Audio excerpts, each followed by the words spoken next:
In this lecture, we continue our discussion on superconductivity. In an earlier lecture, we have already discussed various aspects of superconductivity, its definition, the different parameters like the critical current density, the critical temperature, the critical magnetic field and so on. We have also discussed the two varieties of superconductors. One is called the type 1 and there is type 2 superconductors. So, let me try to repeat few of the things which we have earlier discussed. These are the two diagrams we discussed last time. This is the type 1 superconductor, the characteristics of type 1 superconductor so far as the magnetization versus magnetic field is concerned. There is an abrupt change of magnetization and the superconductivity is lost at a particular value of magnetic field which is known as the Hc. Whereas in type 2 superconductors, this diagram has been corrected now. This was earlier written as type 1, but actually it will be type 2 superconductors and there will be Hc2. So, we have two different critical field strengths, one is Hc1 and there is Hc2. So, beyond Hc1 there is no abrupt change in the characteristics of the material, it does not change suddenly or immediately to a normal state of material from superconducting state. Instead, there is a gradual change. So, we have a dual phase which is known as the vortex region. So, slowly from in the superconducting state there is no flux penetration, whereas in the normal state there is a complete flux penetration, whereas in the vortex phase or the vortex state there is a limited amount of flux penetration, and as the magnetic field increases more and more flux lines penetrated, and finally at a level at a value of Hc2 the complete penetration takes place and the superconductor is converted to a normal material, that means it is no longer a superconductor. So, that we have earlier discussed. We have also discussed that the type 2 superconductors carry much larger current, the current density, the critical current density is much higher in case of type 2 superconductors, and therefore, they have a great practical importance. Also there is another advantage of the type 2 superconductors, since there is no sudden change from superconducting state to the non-superconducting state, there is a gradual change. So, there is no catastrophic failure of the material so far as the magnetic field is concerned or the current density is concerned, and therefore, it is more preferred whenever we are talking about any practical device. Hc2, that is the second or the high field critical magnetic field, it strongly depends on the microstructure of the material. So, it is not the intrinsic property of the material, one can play with it from the way the material is prepared and how the material is processed and so on. So, particularly in presence of pinning center, if you can somehow introduce some pinning centers which actually acts as a barrier to the flux penetration through the material, then the value of Hc2 can be extended and the zone of useful zone of magnetic field enhances. So, you have a better material. So, by introducing different kind of pinning centers, one can really increase the Hc2 value. What are the pinning centers? This also we briefly discussed. There are three varieties of pinning centers one can think of. One is the dislocations. So, dislocations, as we have discussed previously in connection with the defect structure of the material, these are crystalline defects.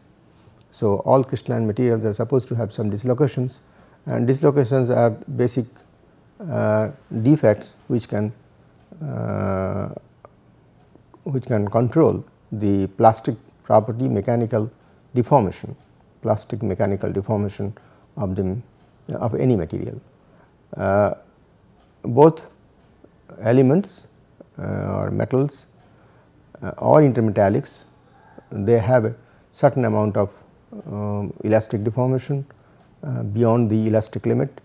In fact, in case of metals it is much more, whereas intermetallic compounds is a little harder and relatively brittle. However, even then one can cold work it. Cold work is nothing but it is a metallurgical term basically. It is basically deformation, plastic, allowing the material to deform plastically under high pressure. So, by deforming you can introduce dislocations, and as you deform more and more dislocations gets generated. So, the dislocations becomes difficult for the magnetic lines of force or flux lines to penetrate through this dislocation barrier.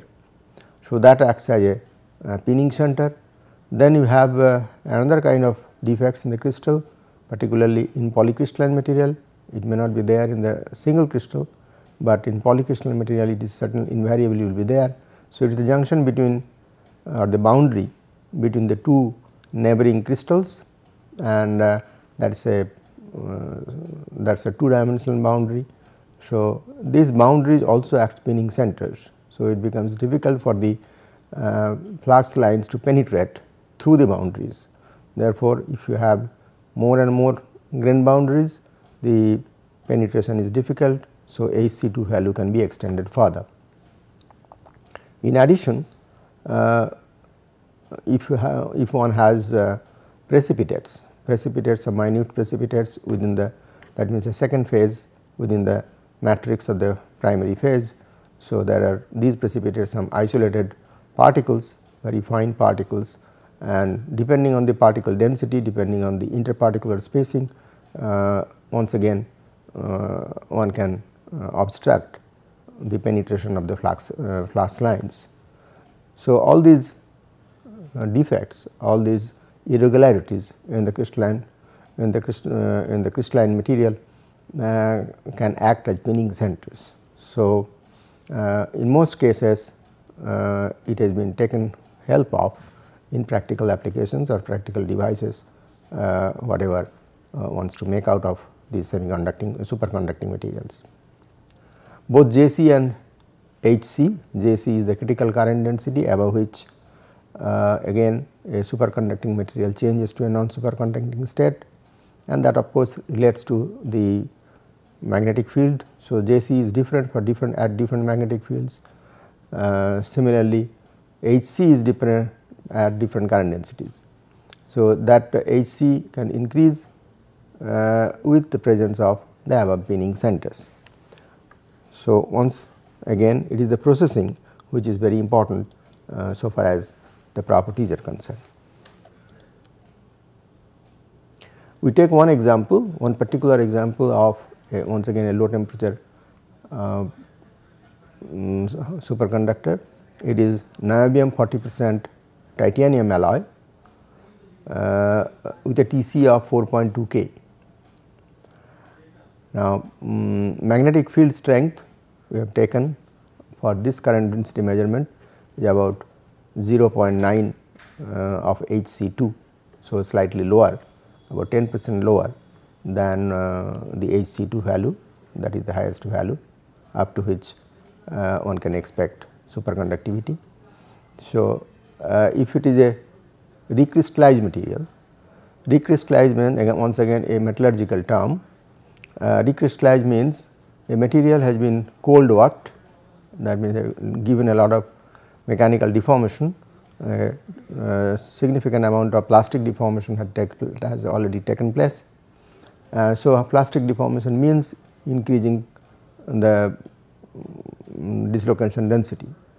So, a cold work material always have a higher dislocation density, but a recrystallized means this dislocation density can be reduced or can be annealed out if the temperature is raised above average recrystallization temperature, or so with increasing temperature more and more energy is given to the system, and therefore, it is easier for the dislocations to move across or move out of the crystals. So, by that process, by recrystallization, actually one reduces the dislocation density. So, there are three kind of situations, three extents of different dislocation density. Recrystallized material has the lowest dislocation density, whereas cold work next one, the cold worked and recovery annealed, that means this is also annealed. So, this is the lowest dislocation density, this is the next lowest, and this is the highest. So, cold worked and precipitation hardened. Cold worked increases the dislocation density, and then precipitation hardened also, in addition one has introduced certain precipitates. So, both together this particular condition, or this particular condition, the material has the largest amount of pinning centers, large number of pinning centers, and this is relatively low density of pinning centers, and this is the least among the three.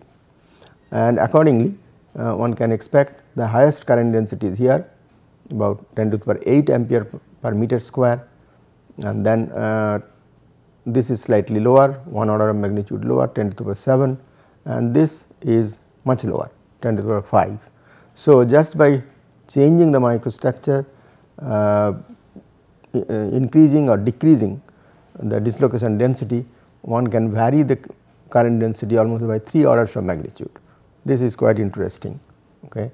In addition to the intrinsic property of the material, one can actually modify the property to a large extent just by changing the dislocation density or the density of the precipitates.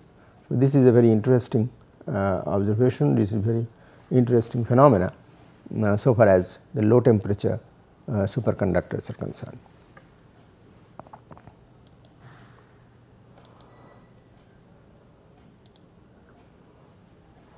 Next, we like to see how the superconductors are fabricated.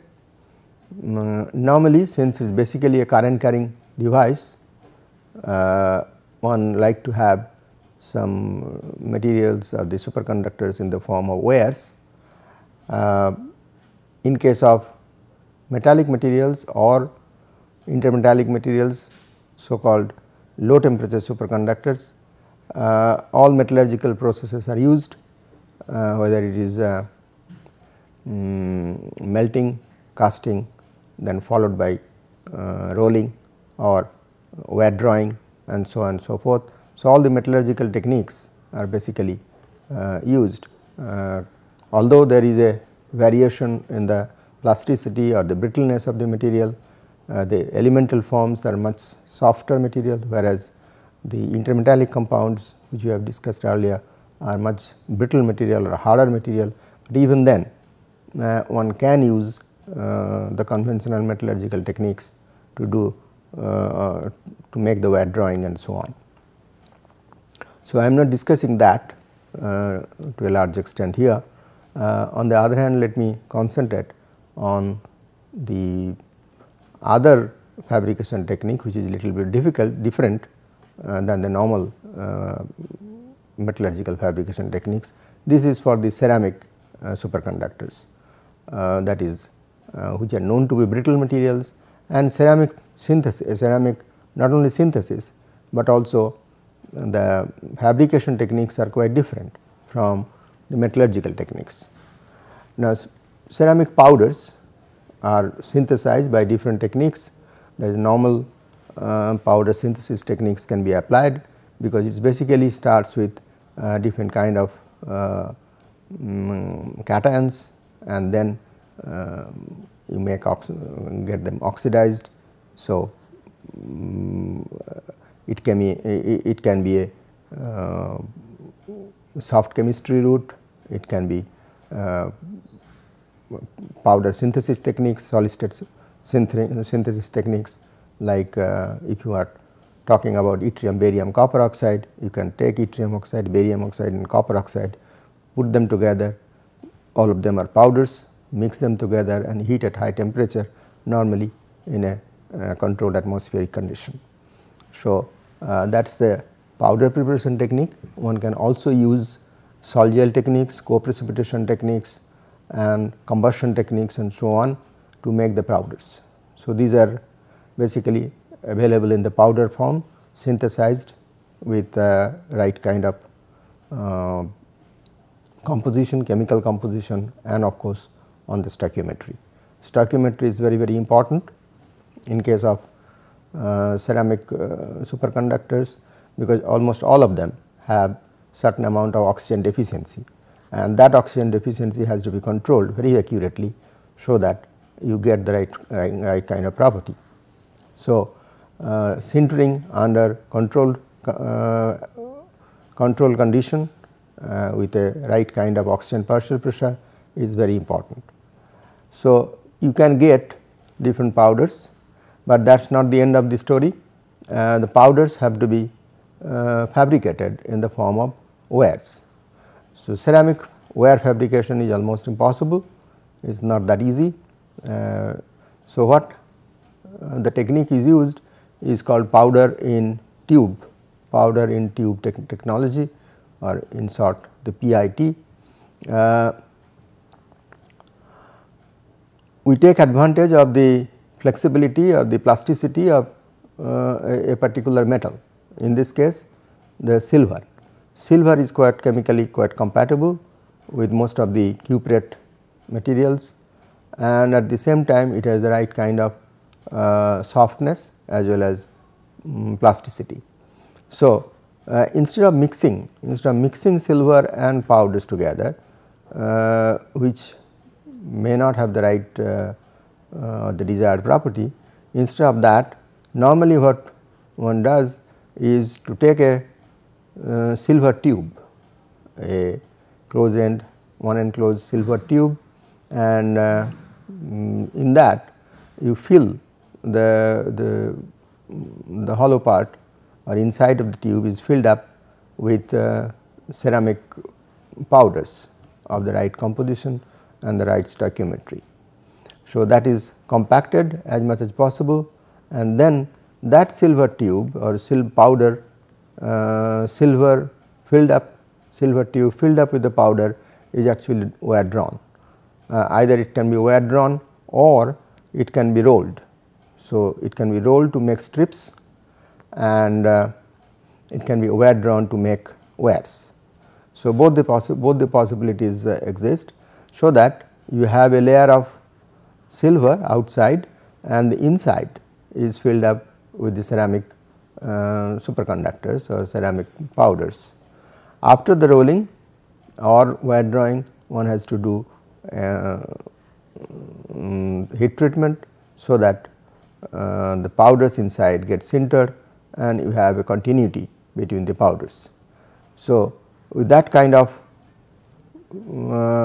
technique or powder in tube technique is quite useful for making silver filled up with, or silverware filled up with ceramic powders. So, that is the normal structure. That structure of course is not shown here, but I am showing you another structure. This is some kind of a cross section, not the particular single wire. In fact, this is a configuration of a cable. One can say a cable. These are all the cross section of single wires, and so there are large number of wires can be put together and form a cable of much larger diameter. Of course, this particular figure I have shown not only for the ceramic superconductors, but this kind of cross section is also designed for low temperature superconductor or metallic or intermetallic superconductors, which are normally used at lower temperatures. There are some void spaces, white regions, and the darker regions or the colored regions are basically single wires. these have been filled up, in fact they have been put in the matrix of copper, metallic copper. So, all the superconductor cables which are normally fabricated are actually embedded, single strand wires are actually embedded in a matrix of copper. Now, copper of course is not a superconductor, but it is a very good thermal conductivity. So, this kind of system is used so that one can avoid thermal runaway at very high temperatures, at very high current densities. So, current densities of this are extremely high. So, as you can see in the last slide, about 10 to the power 5 to 10 to the power 8 amps per square meter, which is a very high value, and therefore, such high values of current when it is flowing through a cable, if there is a defect in the cable or in the particular wire strand, there is a possibility of heating up. So, if that kind of situation happens locally the material get transformed from superconducting state to a non-superconducting state, a normal state. So, naturally that will develop a lot of resistance, and at that particular point there will be very high hot spots. So, if such hot spots develop, it is necessary to remove the heat very quickly from that particular zone, and copper being a high thermal conductivity material helps in dissipating the heat from the local region, and that is how saves the cable. So, all the even low temperature superconducting wire strands are actually embedded inside a metal like copper. So, if you are talking about a silver cladded ceramic superconductor, silver also acts as a in the same manner. Silver provides that kind of a thermal conduction which avoids any hot spots or thermal runaway. So, this may however, copper is not the right material in case of ceramic superconductors. It is good so far as the intermetallic or the elemental superconductors are concerned, but in case of ceramic superconductor, copper is not used for obvious reason, because copper is one of the elements present in the ceramic superconductor itself. So, the stoichiometry may get changed, or there will be reaction between the metallic copper and the cuprate superconductors. So, to avoid that, copper is not used, but a more compatible metal silver is used. Silver of course is quite costly than copper, but there is no other alternative.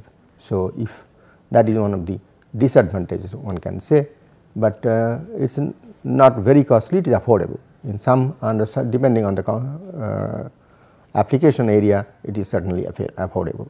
So, a metal, all superconductors either in the powder form or in the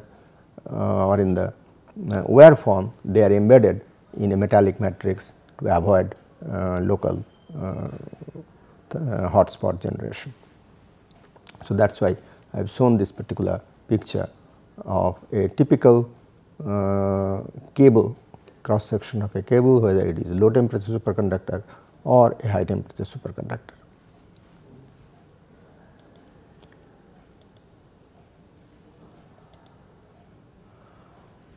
Well, then we come to the most important, one of the most important parts of this discussion is what are the different application of superconductors. We have understood that the superconductor cables or the superconductor material can carry very large currents, and of course, it can also generate a high magnetic field. So, the two most important application of superconducting material is most efficient power transmission. That means, if you are talking about the electrical cables, one can really make miniaturized cables or very small dimensional, small cross section cables to transmit a huge amount of power. In fact, a particular cable of normal dimension can carry almost 1 megawatt of power if necessary. So, this is one area where efficient power transmission can be done. However, it is still not very economic, because one has to understand the superconductivity, the property of superconductivity is available only at very low temperatures. So, you need cryogenic systems. As I forgot to mention one point is most of the low temperature superconductors, the cryogenics is liquid helium. You need liquid helium to cool these materials, where this material becomes superconductor. The boiling point of liquid helium is about 4.2 Kelvin, whereas the boiling point of liquid nitrogen, which is much cheaper, orders of magnitude cheaper, that is around 77 K. So, that was one of the driving force for improving or increasing the ceramic critical temperature of ceramic for superconductors. So, all the low temperature superconductors, if you want to use low temperature superconductors, we need a cryogenic system where liquid helium have to be fed into the system. So, without liquid helium one cannot get a superconductivity of the low temperature superconductors, whereas for high temperature superconductor it is possible to use liquid nitrogen, which is much cheaper, and that was one of the driving force for increasing the temperature. Of course, the ideal is if one can get superconductors at room temperature. So, there is no question of any refrigerant needed to operate the system. So, there is still lot of advantage if one can make use of liquid nitrogen at least as a refrigerant. So, the systems cables have already been designed, and in experimental cables are in use for transmission of very large power from one point to the other. Of course, there is a inbuilt refrigeration system. Then of course, the second more important application is generation of very strong magnetic fields.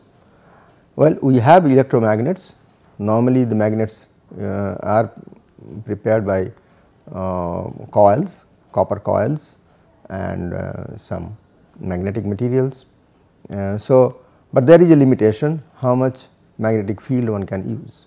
That may not be more than 10 Tesla or so. Okay. However, if you need very high magnetic fields, one has to go for superconducting cables, and that is called superconducting magnets. So, one can generate magnetic fields up to 50 Tesla or near more than 50 Tesla, and that is a big advantage. So, in some cases in fact there is no other alternative than to use superconducting magnets. There are certain applications one can think of. So, one can generate or one can transmit huge amount of power through a cable, superconducting cable, and also using such cables or using some wires one can make very high magnetic fields. Miniature electrical generators and transformers. So, most of these things, whatever electromagnetic devices one use, that can be miniaturized, because you are talking about cables carrying very large currents. So, and also high magnetic fields. So, therefore, whether it is a transformer or a motor or electrical generator, a dynamo and so on. So, both electrical generators and transformers and even electrical systems like motors can be miniaturized to a very large extent, almost 1/10 of the size one can get using superconducting coils.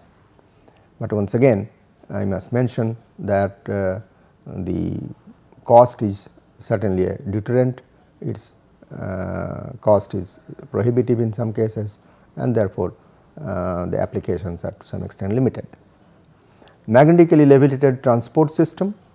Well, using the Meissner effect, one of the most interesting application of superconductors is the magnetically levitated trains. It has already been demonstrated in a prototype in different parts of the country, particularly the advanced countries like Japan and Germany. So, where magnetically levitated trains, that means a train or a transport system which is not resting on the floor, but or on the rail lines, but it is floating in air, okay, because using this magnetic levitation, the Meissner effect, one can float in air a certain amount of weight, because it is a superconducting phase, or superconducting materials are perfectly diamagnetic. So, if there is a magnetic lines of force, it will repel each other. So, by that process one can levitate a very strong magnet over a superconducting material.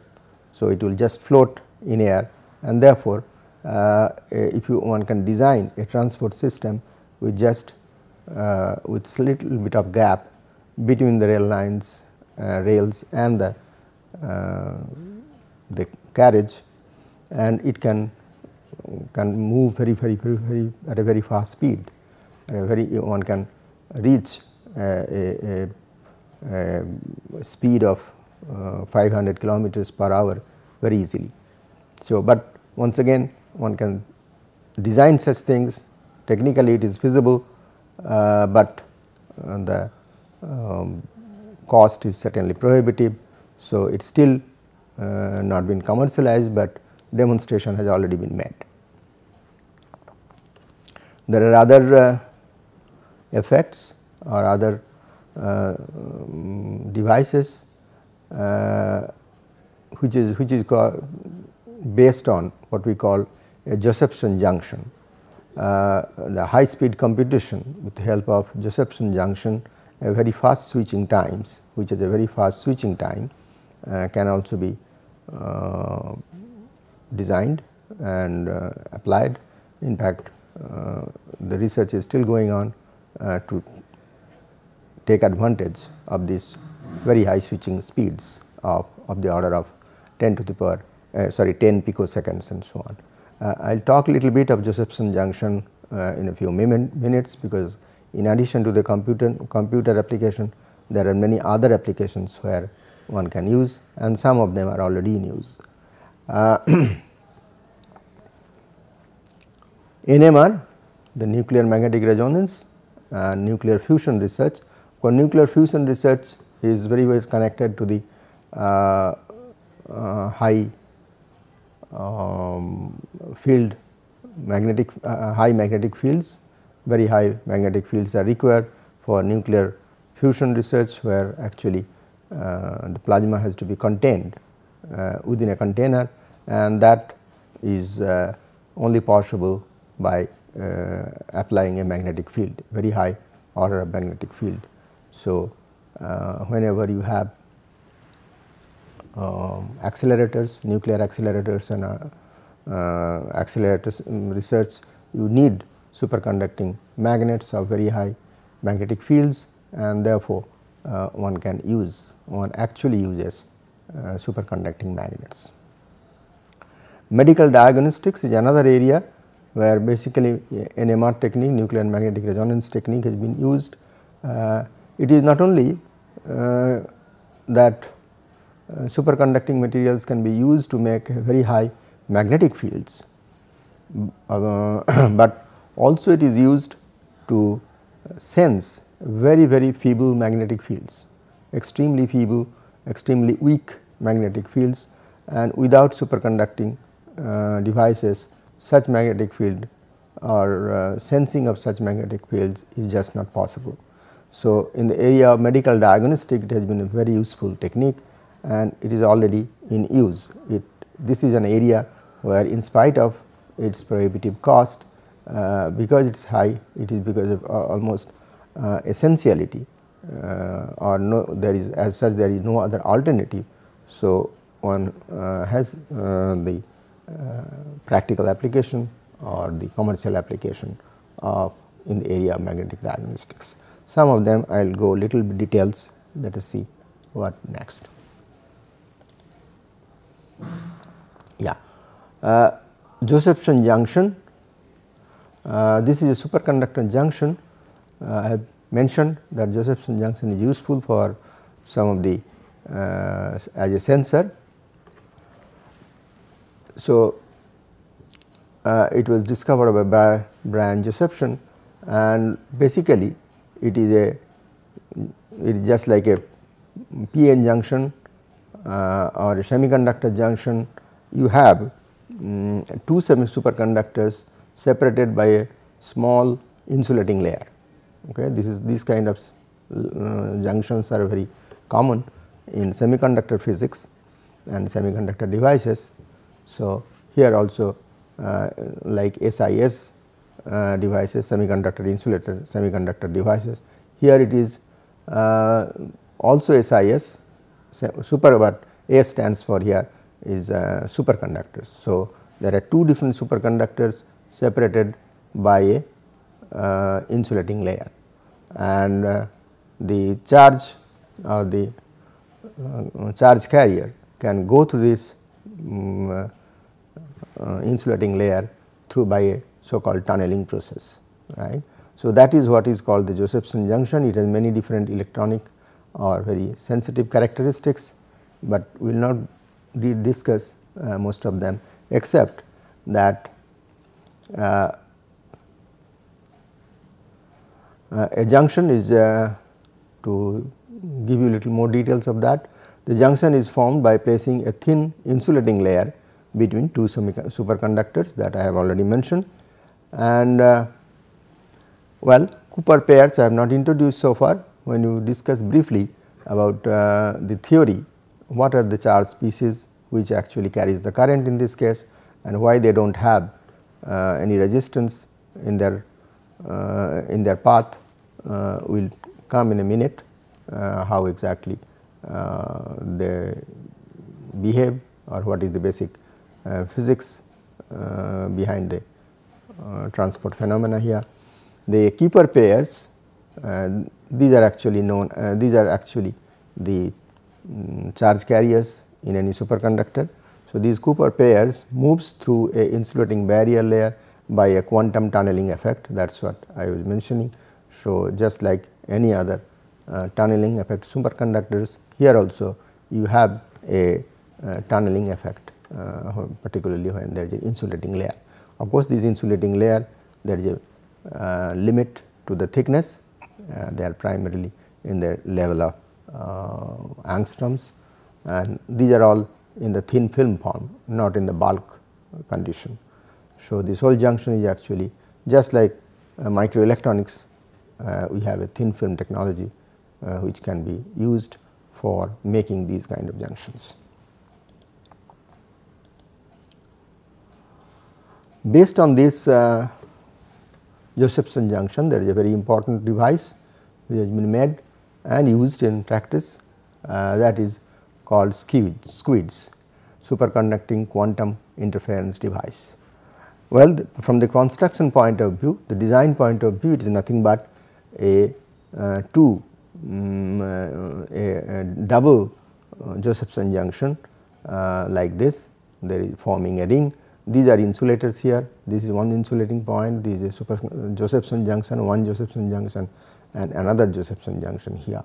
These are superconducting materials, primarily in the thin film form, and then this is another superconductor. So, there is a pair of Josephson junction, and one can give some bias here, and one can find out what is the flux density. Okay. So, one period of voltage variation corresponds to one increase of one flux quantum. So, you can control the flux quantum very precisely, and by that process impact this kind of system, the magnetic field, that means this number of flux lines can be found out. Depending on the number of flux lines passing through this ring, one can find out certain generation of voltage, and that voltage can be generated even with a very small number of fluxes, and therefore, this system or this becomes a sensing device for a very feeble magnetic fields. There is, and this kind of squids magnetometers are available. They are not only used for medical diagnostics, but they are also used for other measurement in physics experiments.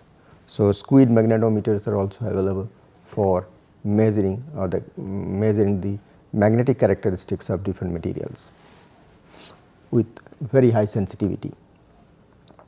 Now, squid consists of two superconductors separated by thin insulating layers to form parallel Josephson junctions, that has been explained from the particular diagram, and the device may be configured as a magnetometer, which basically measures the magnetic strength or magnetic field strength to detect incredibly small magnetic fields, small enough to measure the magnetic fields in living organisms.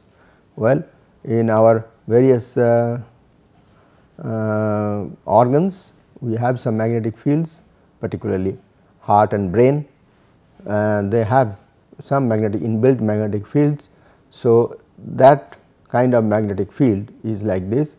In our brain, the magnetic field is of the order 10 to the minus 13 Tesla, whereas in heart is about minus 10 Tesla.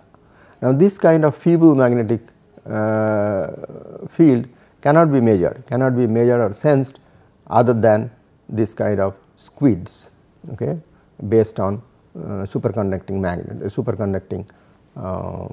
materials, and the resolution power of squid is 10 to the power minus 14, just below that of available in brain. Okay. So, with this kind of a squid system, squid based NMR or superconducting NMRs or Josephson junctions, such kind of magnetic fields can be generated, and that kind of magnetic resonance imaging using squids are available on a commercial basis these days. Obviously, for understandable reason, they are extremely costly. So, this is one very important application of, besides high power and high magnetic field application, at a very low magnetic field also one can use superconductors to detect them.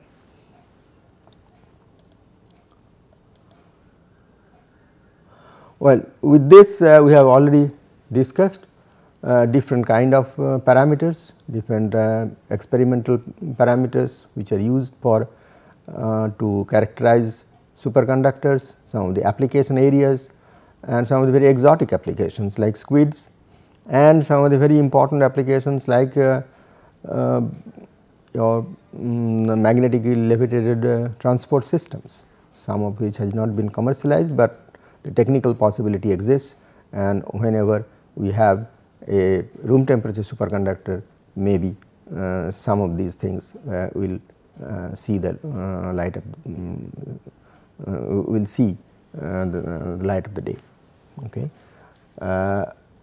With the last few slides, I have just mentioned what is the theory, what is the physics behind it. Well, there is not much scope to discuss the total physics, but I will just give you some glimpses what exactly the physical principles or the physics of the quantum physical theory which can explain the superconducting behavior or the phenomena of superconductivity.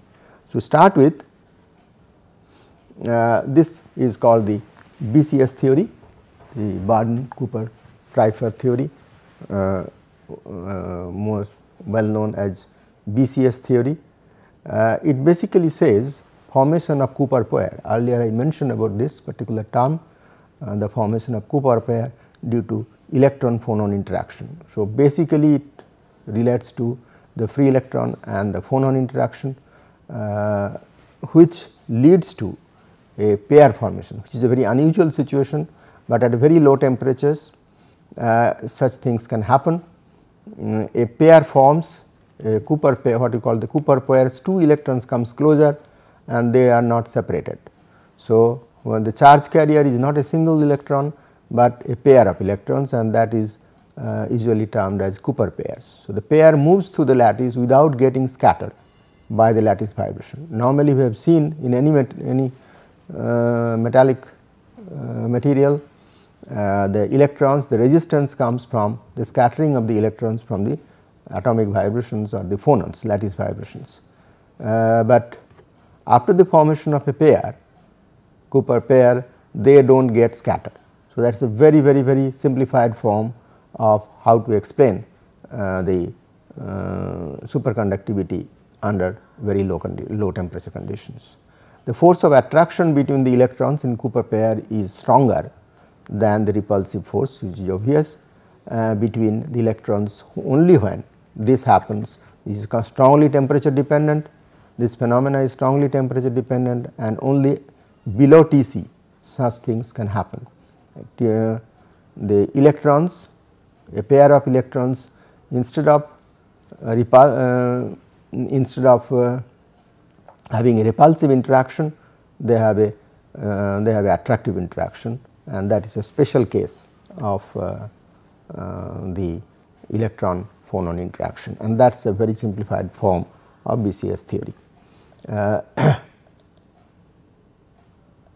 However, such theories have been questioned when there is a discovery of high Tc superconductors. Okay. In high Tc superconductor, we are talking about high temperature. So, what happens in low temperature may not happen in high temperature, and therefore, there is a question mark of the applicability of the BCS theory in the ceramic superconductors. And immediately after the discovery of ceramic superconductor, there are many physicists, the well known physicists have started working on it, and they have proposed many different theories. I am once again not going to the details of that, it will take long time. So, we will just mention some of them. These are not the complete list, but there are all possible theories. One is called the resonating valency bond theory, spin fluctuation theory, anisotropic phonons theory, bipolarons. These are in fact these two are more important, the resonating valency bond theory as well as the bipolaron theory, excitons theory, BCS crossover theory, plasmons, spin liquids. So, there are many aspects of these. Once again I am not going to the details of that, except that just mentioning that BCS theory, which has been applied very well to the low temperature superconductors, is not quite accepted by the physicists for the explanation of the high Tc superconductors, and still research is going on.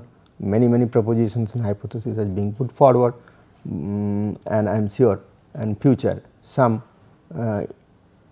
unanimous decision or unanimous acceptance will come.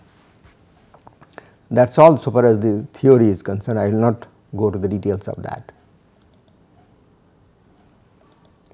I forgot to mention two important parameters in addition to whatever we have already discussed. Arising from the theoretical and experimental investigations, these are length parameters, which is characteristics of some of the superconducting materials. Superconductors, there are two characteristics lengths, one is called the London penetration depth and other is coherence length. So, these are the two also the length parameters which characterizes different behavior, different characteristics of superconductors. I will just make a definition of that. The London penetration length is the London penetration depth refers to the exponential decaying of the magnetic field, actually of the magnetic field at a surface of a superconductivity superconductor. It is related to the density of superconducting electrons in the material, okay, the superconducting electrons in the material. Okay.